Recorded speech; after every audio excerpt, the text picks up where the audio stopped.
Welcome to In Such a Time, conversations on Jewish life, leadership, and meaning. Each week, Rabbis Jonathan Jaffe and Leora Londy explore the moments, questions, and ideas that shape who we are and who we aspire to be. And now, for this week's conversation. Welcome back to In Such a Time, conversations on Jewish life. I'm Rabbi Jaffe alongside Rabbi Londy, and today we wanted to talk about Jewish views around protesting and centered around the news that's happened over the past 2 weeks, especially out of Minnesota, having to do with ICE and the protests against ICE as well. And looking at this from a Jewish lens, in all fairness and transparency, this is the second conversation we've had this way. The first time we did this, we geniuses forgot to push the button that I guess turns the microphone on. Yeah. And so it's lovely to have this conversation with you, and things have developed since then as well. But I wanted to first come to you. You brought this up, and I know that it's been weighing very heavily on you on the scenes from throughout our country, and especially through Minneapolis. And there's some areas of agreement, disagreement between us we'll go into. But just where are you with this, and how does this land on you, and what is it that you're carrying in this moment with what's happening in the country? I think, first of all, good to be with you. And I'm sure that we'll have some moments of agreement and some moments of disagreement. Mm. And I think that this is probably a conversation that's really going to highlight that. And so I'm excited to have this conversation with you. I think that protesting in general is indicative of the health of a country. And if a country has protests where people can go out safely and protest the government and protest things that are bothering them about society, that is an important democratic value. Very, very much so. We might find protesting annoying. We might not want to join protests ourselves. We might be completely moved by the idea of protesting. But I think that when people are able to voice their opinion and their dissent to a country or to the government or to an idea, that's very, very important.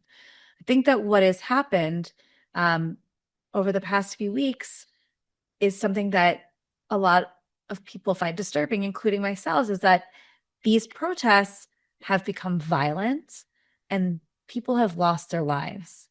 And the people that have gone out to protest are protesting values which they think infringe upon democratic norms. The way that ICE has conducted the raids has put people's lives at risk, has been on the cusp of not adhering to basic civil and human rights. And so people have gone out with ire.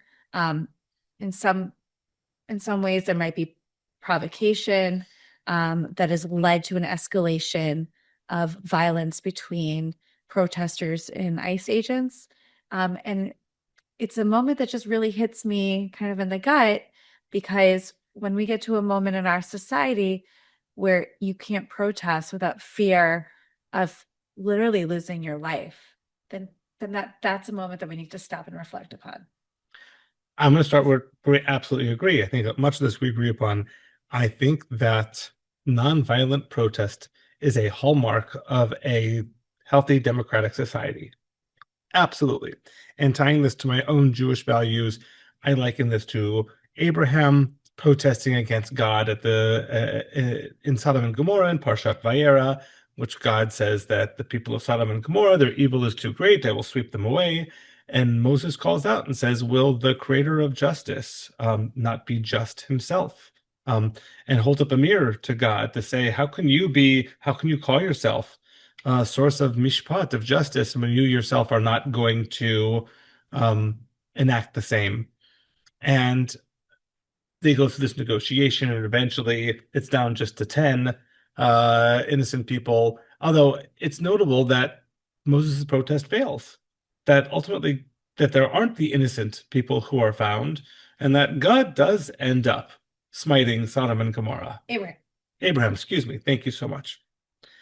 So I think that that's really quite a wonderful image and standard of nonviolent protest. I'd like to suggest here 3 different categories. I think the nonviolent protest that is sort of the hallmark of American society when we think of the civil rights movement, I think that that's one thing. The second one is where I'm going to call it when protesting turns into hooliganism. When you are actively trying to break things, hurt people, inconvenience people, I don't think that that is the same. I think we have the same word protest, but those are two very different things. I think that's what inconveniencing people. When you are trying to take over Grand Central Terminal and block people from going to their trains in the name of Gaza, if you're trying to shut down, flood JFK Airport and stop families from getting on planes to go to whatever they want to do, that's hooliganism, right? That's not a nonviolent form of protest, and that is actively seeking out conflict and seeking to disenfranchise others. And for me, that neither wins hearts nor minds. And I don't think that's a particularly healthy symbol of a democracy. I think that you can include in this looting.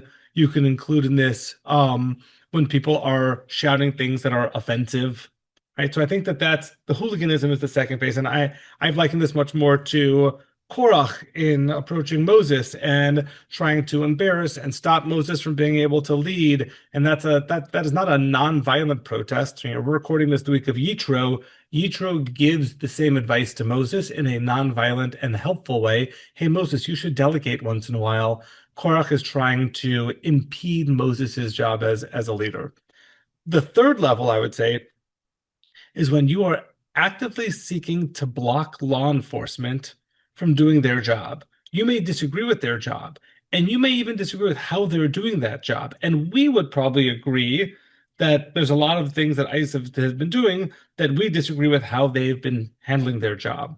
But to go into the streets and to kick out taillights on cop cars, to spit on cops, to block roads with dumpsters, to put your car in the way of a pursuit in which a law officer is trying to enact the law, and you are actively entering the situation and trying to block the police officer or the ICE agent from doing the job which they have been assigned to do, in which Congress has passed laws that they are enacting, that I think that that's a whole nother phase of this, that we shouldn't be using the word protest for all three of those, whether it is nonviolent, hooliganism, or active blocking of law enforcement. And I have a lot of critique, and I'll stop talking. I've been going too long, but I have a lot of criticism towards government representatives who are egging on and whipping up their constituents to actively put themselves in harm's way and to get into violent confrontations with law enforcement. If you think, though, that what is being done is anti-democratic and is putting your neighbors at risk, and if you believe that there are literal human rights infringements being conducted, and you don't want to be part of being apathetic, you don't want to be part of what you consider to be the apathy of this country, which has become a problem, then I think a lot of people feel moved to the extent where they're going to go past just peaceful protest, just standing outside with signs.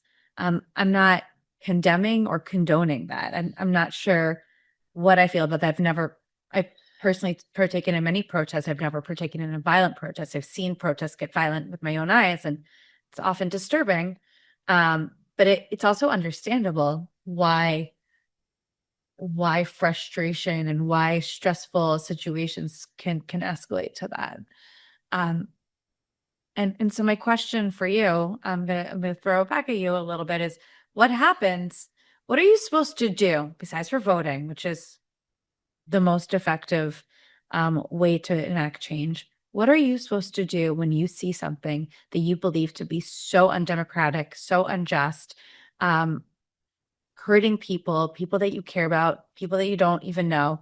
What are you to do as a bystander, as a neighbor, as an American, when you see that the values that you believe your country stood on are not being held up? What do you do? Great question. I two things on this. One, I think that this is the exact case of a nonviolent protest movement. I think calling out just like Moses and saying, like, is this really who we are?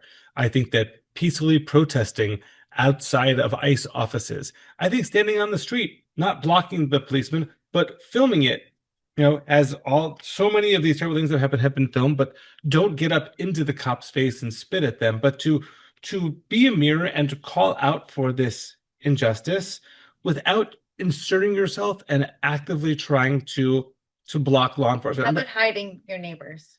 Well, let's talk about that for a second. Let's say one more thing. I think that you started, I think, with the point where we most agree, which is that the fundamental democratic right we have is to vote. There was a special election this past week, couple days in Texas, and a deeply red seat flipped blue. And there's been a lot of discussion within, different essays, opinions, that this is a watershed moment, and perhaps that people are going to be voting in the midterms and further based upon what's going on with ICE. And I think that is the most important thing that we can do about this. Let's answer your question. So about hiding someone, right? I guess I would turn the question back to you, and I would say, are you against very aggressive immigration enforcement, or are you against immigration enforcement? You want me to answer that right now? Yeah, like what's the issue? Because there are different things being said. Is this? I asked you a question. I asked you a question first. Well, let's say this. Let's say that there is someone who is, let's say, an ICE agent is pursuing a undocumented individual, and they have cause to believe that person actually might be a felon, or that person might have a straight. But I know you're saying that. I know you're rolling eyes. I'm because there needs to be due process in all cases. Wait, you're making the assumption that just because you're an alien here without certain status that you're a felon. So many people being arrested have not committed any felonies. I think that the issue that there's a few issues. There's certainly immigrants and undocumented immigrants serve a purpose in this country. Every society has undocumented workers, and they do serve a purpose. There also does need to be immigration policies. Those two things can exist one next to the other. Mm-hmm. What is the issue with all this is the treatment in which these people are being rounded up, the way that it has become violent, the way that they are not being given due process. I mean, it is such craziness, and the fact that this craziness has become institutionalized, I think it's very, very frightening to a lot of people, including myself. And so whether or not you believe that there should be immigration reform, great, we can talk about that. What I'm talking about is how people are being treated, the fact that people are being accused of things that they never did. And also it's like a libel against people who are undocumented.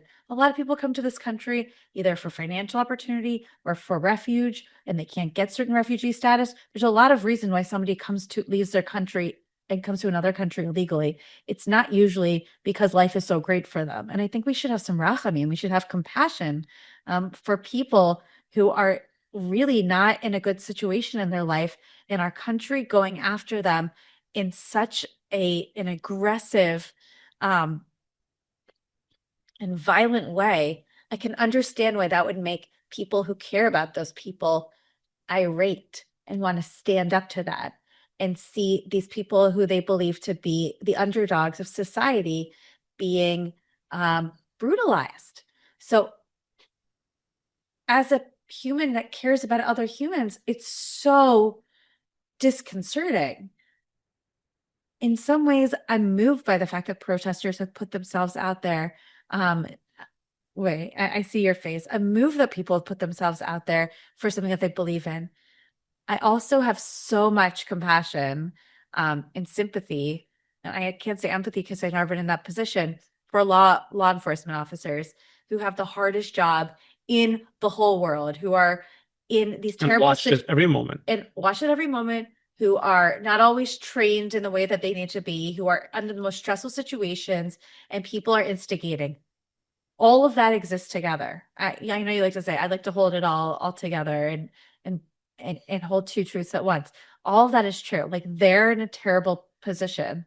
But we, as civilians in our society, when we see something that is wrong, I think it's our duty to identify that and, to the best of our ability, stand up to that. I think that's lovely what you just said. And I do really. That's so beautifully said. And I have a lot of respect for that. I think that you are slightly misconstruing what I was saying. Okay. I was purposely using an extreme argument. I was not in any way saying that the majority of those who've come to our country undocumented. No. Like I could have been real clear about that. I was trying to use the ad absurdum sort of argument to make the point. But let's agree on a couple things here for a second. We do have immigration laws to this country. Yes. Those immigration laws were passed by Congress. Yes. Yes. And when someone overstays their visa in the US, they have broken the law. Yeah. Yes. Right. And this is not the first administration that has said to people, if you are in our country without the proper legal basis to do so, we have the right to remove you. And by the way, you do not have the same rights as an American citizen. We do not need a warrant in order to go in to tell someone who is not an American citizen. That is not true. You don't need a warrant to do that. You do not have the same protections as an American citizen would have. When Obama was president and 1 million undocumented illegal immigrants were rounded up, sometimes they were separated from their families. Right? Sometimes some member of the family was sent home and others weren't. Sometimes they went into places, private and public establishments in order to bring them out. There was nowhere near the outcry that we are hearing now because of this. And I might argue that compare what's happened in Minneapolis and compare what's happened in Washington, D.C. Washington, D.C., ICE went in there. There was a lot of crime in Washington, D.C. that people are you can read much about this, not just on the far right. I promise you about how people can actually, in certain areas of Washington, D.C. now, go walk around at night and feel safe in certain areas. And that is not to say that all those who are illegal aliens are criminals or violent. I'm not saying that. Anyways, but in Washington, D.C., in which ICE was able to do its job unfettered, there were not horrific scenes like you're seeing out of Minneapolis. If I go to the dentist and the dentist is doing a root canal and I sit there still, it's going to be fine. If I wiggle against the dentist, it's going to be a really painful, very bad root canal. I'm not trying to liken immigrants to teeth here, but I'm just trying to use a basic example. Let me say one last thing. There have been more undocumented immigrants who have been sent home, arrested, sent back to their countries of origin from red states than from blue states. But you don't hear about it so much in the red states because the red states are complying with the legal authorities. In Minneapolis, where you have a governor and a mayor who are actively whipping up their constituents and telling them, we are not going to abide by federal law, and that when law enforcement wants to then enforce law that Congress has passed and ratified, we are actively going to block that from happening and do so in a confrontational and violent way. I don't think that is the mark of a healthy democratic society.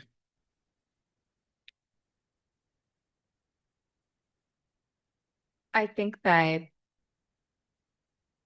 this conversation is just lacking a little bit of, like, it's very policy oriented at the moment, and that's great. And I'm not a policy expert. I'm a rabbi, and I'm a mom, and I'm a person, and I'm a sap. And when people are being arrested and not necessarily sent back to their home countries, but being sent to El Salvadorian prisons and being treated, but really, that's not the majority case either. Wait, I'm not talking about it. I'm talking about cases that have happened. Yes.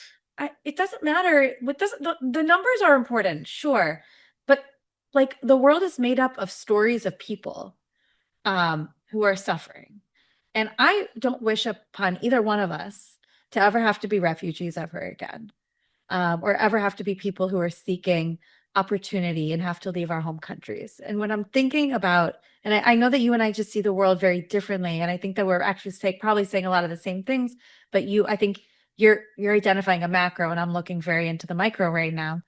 When I'm just thinking about all of these stories about how children are affected by this, coming home to parents who are not there because they've been arrested by ICE agents, thinking about people who have come to this country, some of them probably not for great reasons, and some of them probably for very admirable reasons.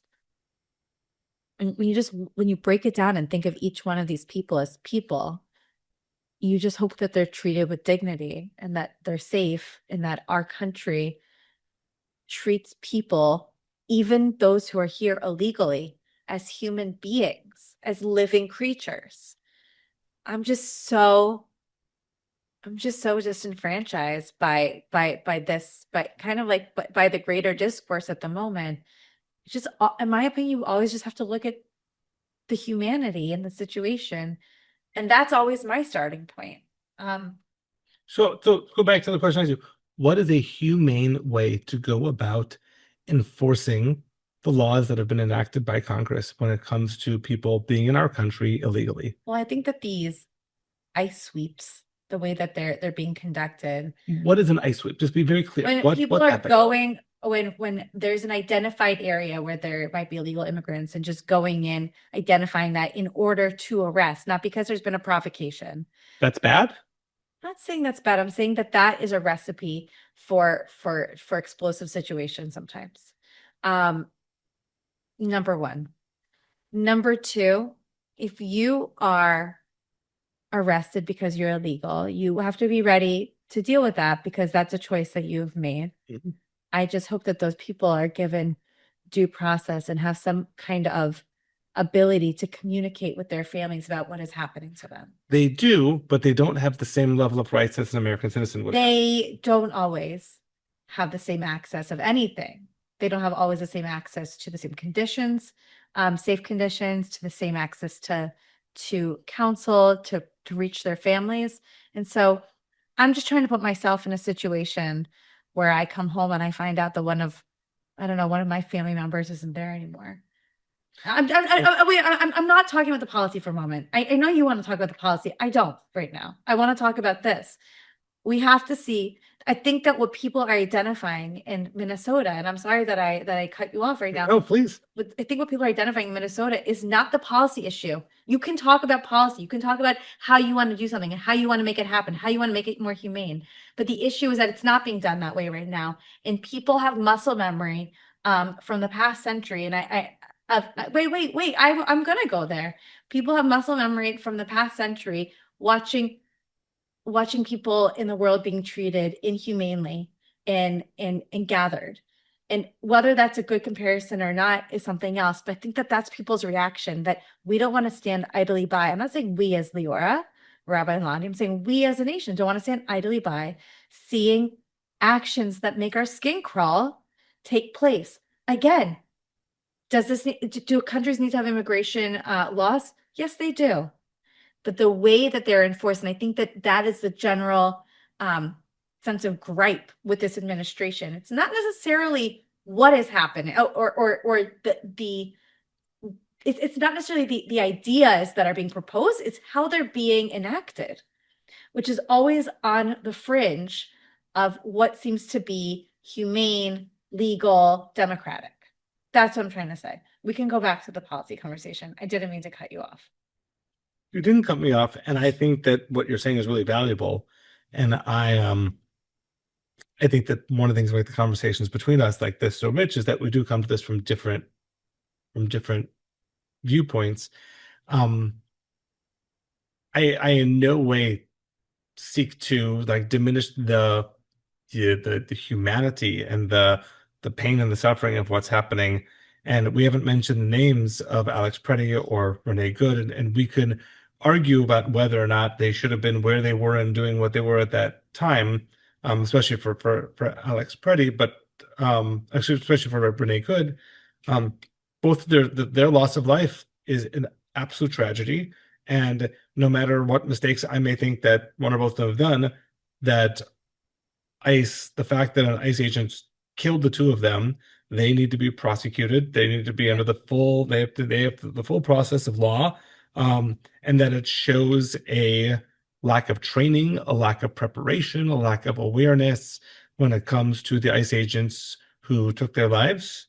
And it speaks to an overall, I would say, to your point now, from the top down, a sense of cruelty that is that the way that when Christine Nome speaks about this, or when Stephen Miller speaks about this, there's no quarter to be given. There's no compromise. There's no moment to say, wow, this is a terrible thing. They are immediately labeled domestic terrorists as though they are no longer human. So I agree with you that we can talk about the numbers, but each one of these, and this is a very Jewish thought, of course, that each one of them is B'Tselem Elohim in the image of God, and that is something that we need to reckon with.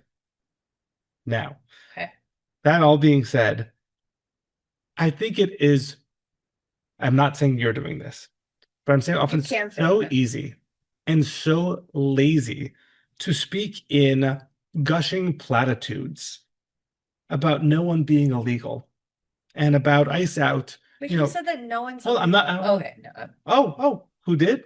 So two nights ago at the Grammys, so Billie Eilish comes up and says that no one is illegal on stolen land, and gets a 30-second standing ovation from all of the anorexic virtual signalers, support all around her there. Yes, I said that. And Billie Eilish, who lives on a $14 million estate in Glendale, California, on former land. Let me finish now. Who has a $3 million house for her horses?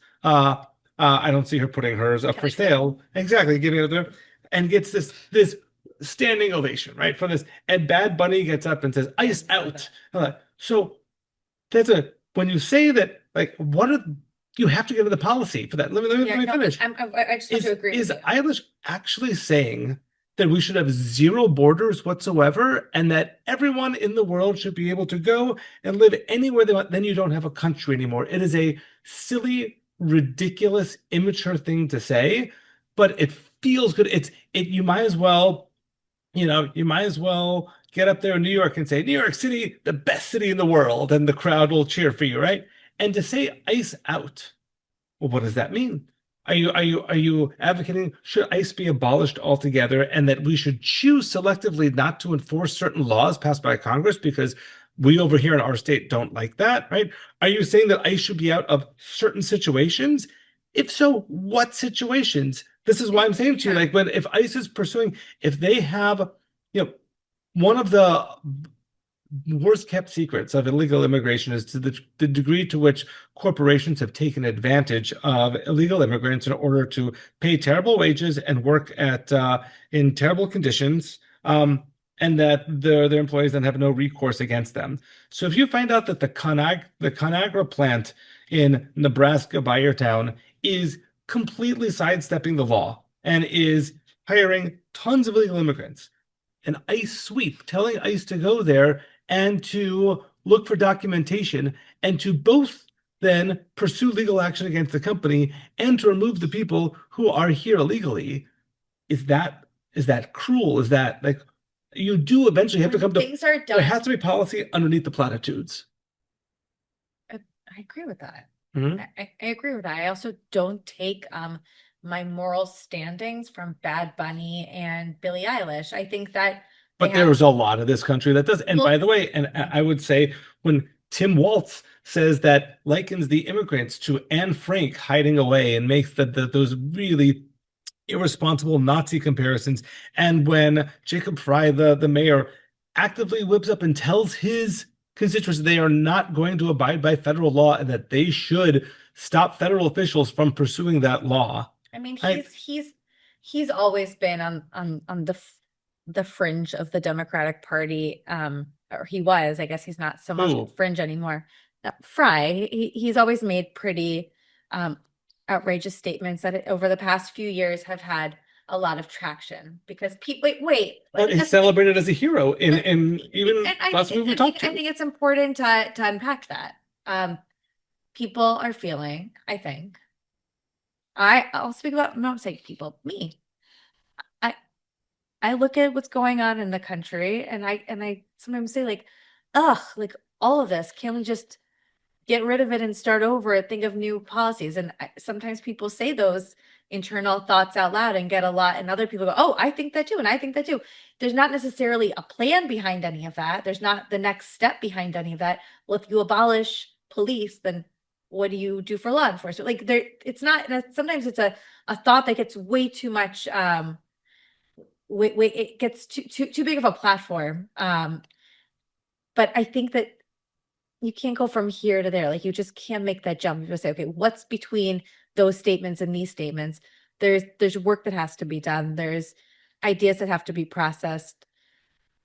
I think that is something that is dangerous in protest movements, that people get so moved by the power of the collective that they, and by these things that they hear, that they suspend their own critical thinking.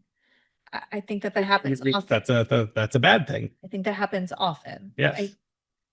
I agree. I don't think that's a great thing. I think it makes a lot of sense why that happens. Collective mentality is definitely something that can be used for good and be used for extreme evil. And we've seen all of those examples. And so for sure, it's a slippery slope between those two places.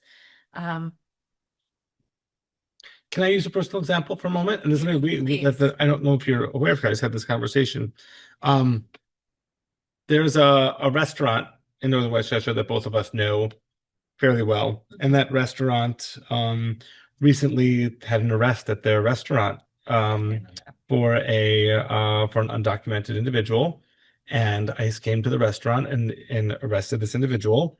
This individual is from Ecuador. They first deported this person to California, to where I guess there was some process happening there, proceedings around what was going to happen to this person.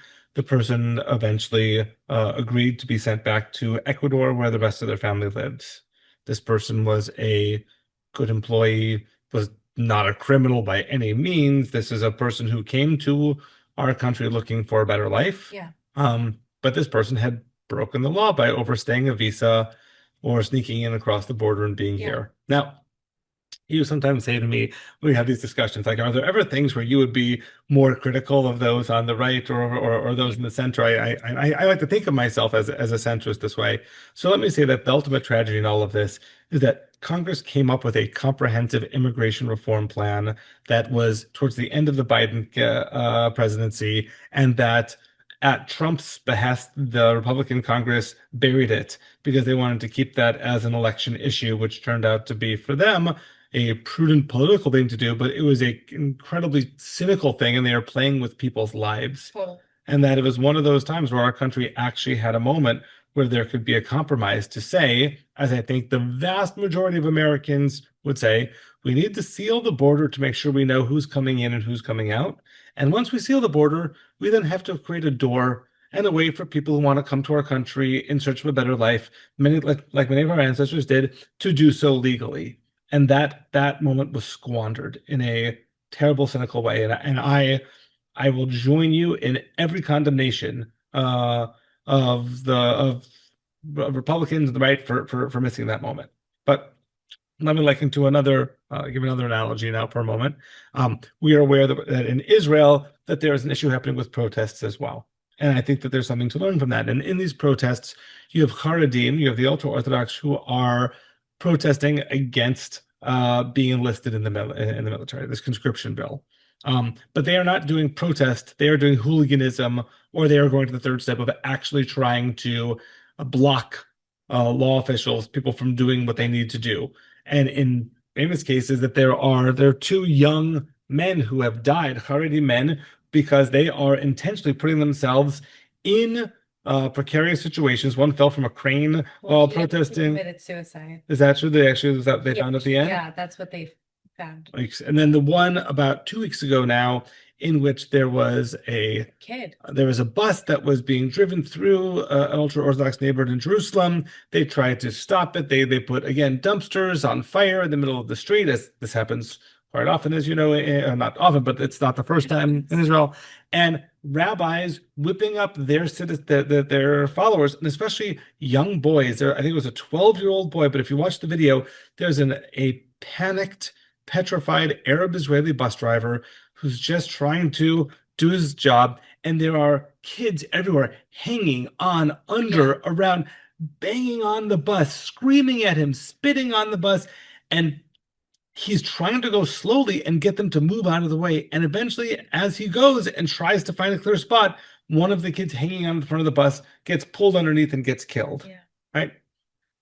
What is the moral difference to you between these rabbis who are telling their people to go out and to put themselves in harm's way and to block people from doing their jobs, and someone in Minneapolis saying, go out there and if you see a cop trying to arrest someone from ICE, get in their way, spit on them, kick in their headlights, push them, film them while you're doing it, because as long as you have a camera, you can do whatever you want to a cop. I think that there's a lot of differences. Sure. I think that the main difference is that a lot of the Haredim are literally part of a cult. Like there is a cult mentality where if you're bringing like 5 to 10-year-olds to a protest on a bus because that's your daily activity at your school, you've been raised in a very insular society, then I think that there's a lot of brainwashing happening, which I think is different than what's happening necessarily in the protests here. It's not necessarily a community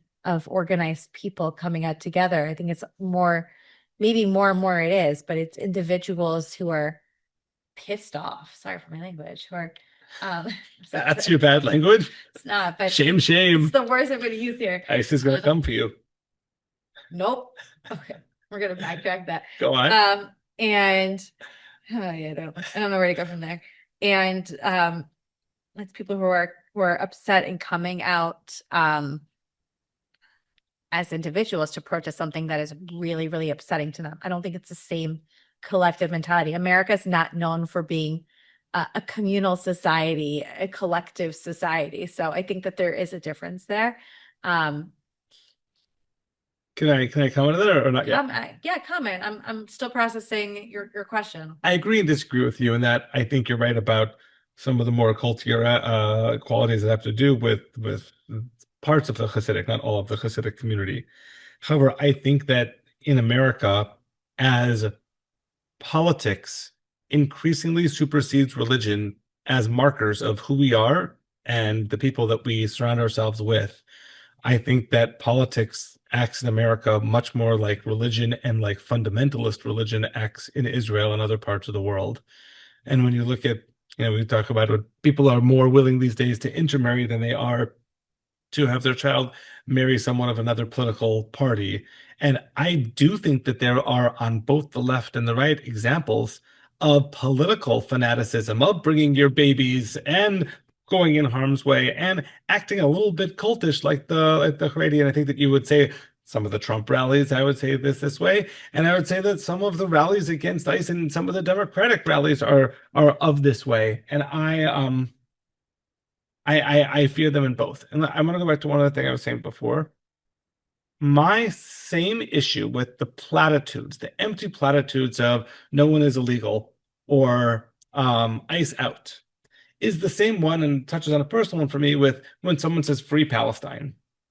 Because free Palestine can mean so many different things, and it is such a baseless, policy-ridden thing to say. Right? Are you listening to them? It gets under your skin. These things hold sway in public court. You know why? I'll tell you why. Because if you go into any major urban city, and I've had multiple congregants talk to me about this, and you go to an ICE rally because you want to support the push against ICE, it'll be, you can count on one hand number of seconds until calls of free Palestine and Gaza and the IDF is behind ICE. But this is the point. When someone says free Palestine, I don't know what they mean. All they mean is that they hate Israel. If they're going to say free Palestine means a free independent Palestine living in security next to a free independent Jewish state living in security, I'll meet up there. We'll hug. Great times. But like they haven't, I think this is an issue by giving people the out so often in modern society that you don't have to go into policy, that you can just say the warm and fuzzy stuff out loud and not have to think too hard about the ramifications of it. I think that's a cultural laziness that we have. I think that we allow this to happen more than we should. Okay. I mean, there's like so many ways to look at it. We're also in a post-COVID world where people were isolated and we're like the most lonely the country's ever been, and protest movements give people a reason to believe in something. And so do cults. Totally.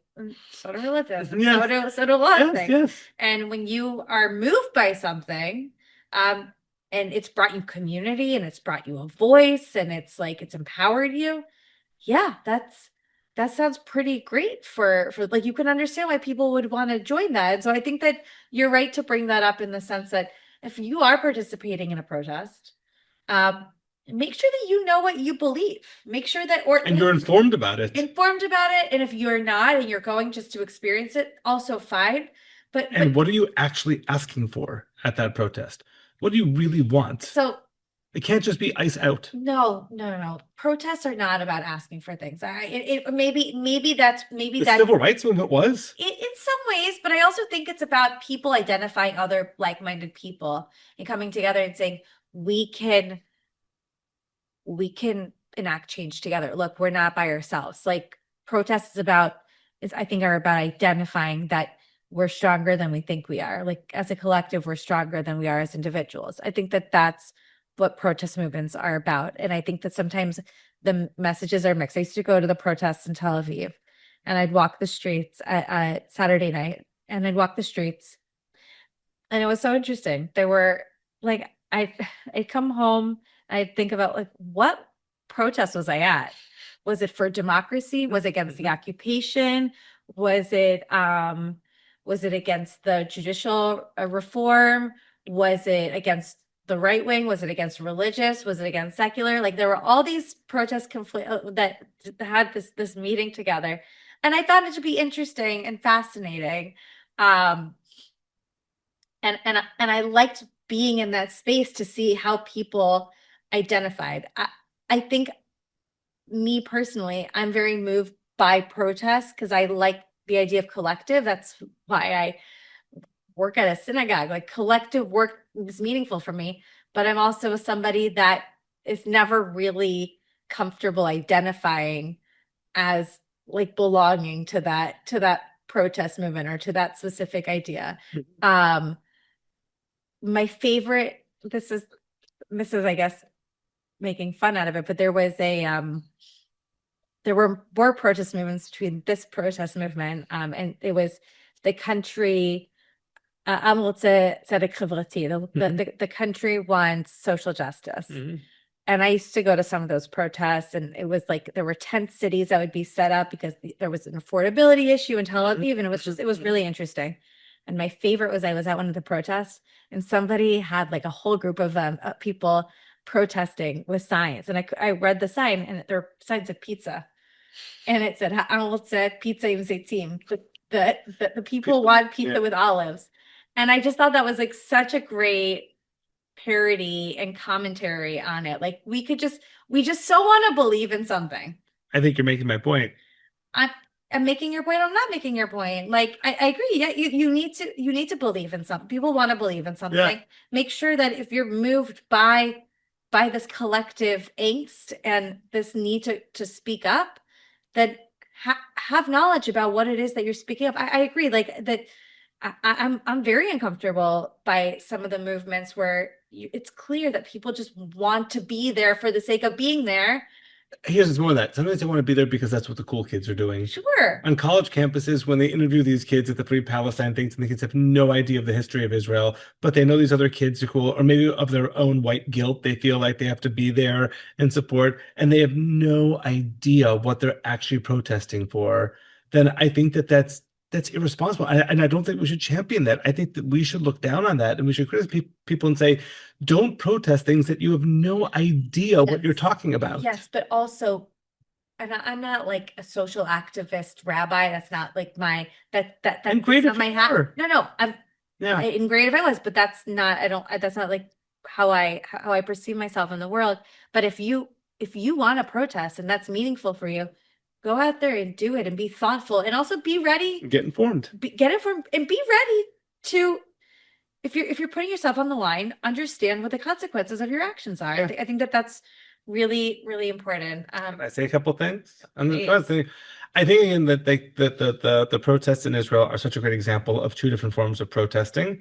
There was the peaceful protesting all around Sarona. Yeah. There were people out on the highway who were instigating, who were throwing bottles at cops and spinning and the cops should not have brought out like hoses on all of them all of the time, and it was terrible, some things that happened, but they were looking for a fight out there. protesting and looking for a fight are two different things. So were the cops. The cops are also looking for a fight, but okay. That's true. I'm sorry, like, don't poke the bear, and that's the case. Like, the cops I think film that's, them, I think it's film them, make sure they're accountable for justice. Don't then spin on them, call them terrible things, and try to push them. Israel, or are we talking about Minneapolis? Both of them. No, because it's different situations. Okay, go on. I want to liken this, take it away from the immigration issue for a second, and just let's put this on the other foot and see how we would think. If in Texas, let's say there was a ban on assault weapons that was passed, and the governor of Texas, Governor Abbott, said, don't tread on me, hell no, we won't go. We are not going to give away our guns just because the federal government passed a law, states' rights. And then we had to send in federal officials into Texas to go and to take it. And what if the governor and what if the mayors of Dallas and of San Antonio said, citizens, don't, don't abide by the law of the federal agents, but get in their faces, stop them from taking our guns away from us. We would say, this is terrible. Federal law has to trump states' rights. And what they're doing in order to impede law enforcement is unconstitutional and, dare I say, wait for it, undemocratic. Right? Now, obviously, a person is a much more important thing than a gun. I'm not trying to say that they're both just inanimate objects. And obviously, that there's a lot more sympathy for a person who is making the choice to come to our country, often because they have terrible choices everywhere. But again, I know I go back to the policy, and forgive me for that one. But at a certain point, we elect Congress people to pass laws that then get enforced by our judicial system or by our legal system. And I think that an area where we agree, and we have discussed, is the fact that unfortunately, that both in Israel and in the US, the most democratic parts of our governments, which is Congress, which is the legislative branch, have both been eaten away at by the other branches, and specifically by the executive branch in the US. And that I think we would both love to see that power be reclaimed and government not happen due to executive order fiat one after another. But I think that goes back to our first discussion around democracy. In a healthy democracy, you don't have one person at the top making decisions all of the time without any legislative body being able to ratify it. I understand that that's problematic, and that's also problematic in when things like this happen in Israel too.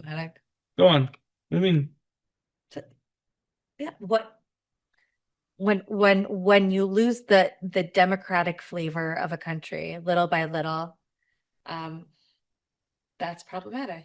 I think we've changed the democratic flavor in the US. I think that it used to be much more representational by voting for your congressman and then voting for your senator. But these days, Congress people and senators, they don't really legislate. They spend most of the time trying to give speeches for Instagram, and they have abdicated and they've passed off to the executive branch, which means now really every 4 years we get a chance to vote for as a large swath of the country about how the country is going to be run, and whoever wins that one every 4 years, that really dictates a lot of what's going to happen. Whereas a healthier system is where I'm voting for my local congressperson who I know who's in my district, and that's between that person and the senator, I'm voting much more regularly, and it's incremental. And right now, it's these huge, giant sweeps between one administration to the other, and people feel dizzy by how that's happening. Much like the Zoom just did. Yeah. I think we have to work on that. Anyways, we should probably wrap up on this one. Any final thoughts you want to share? Yeah, I'm just really praying for.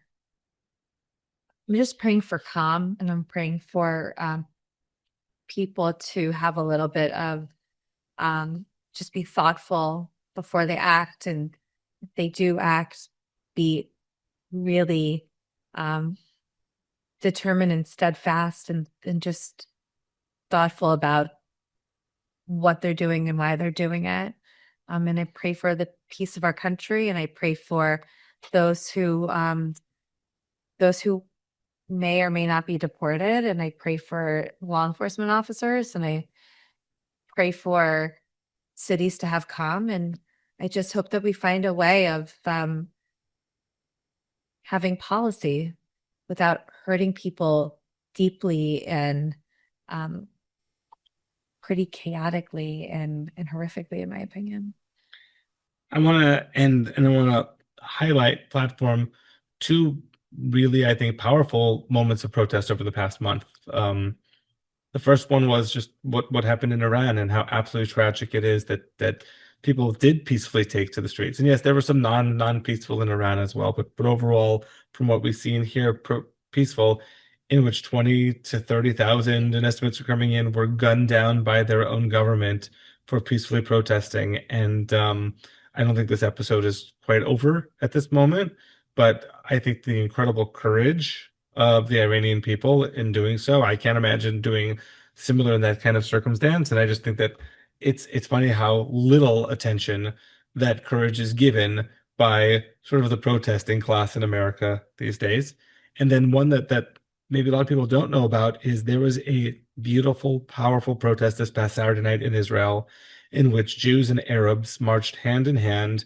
And it was to condemn the current administration in Israel for not doing enough to help to police in Arab-on-Arab violence. And the fact that in certain neighborhoods, places like Haifa and Lod and Ramla, that very often under this current, under the Bibi government, that the view is often, oh, well, just let the Arabs kill one another. And there's not that sense of common humanity. And the people, like, they are marching hand in hand.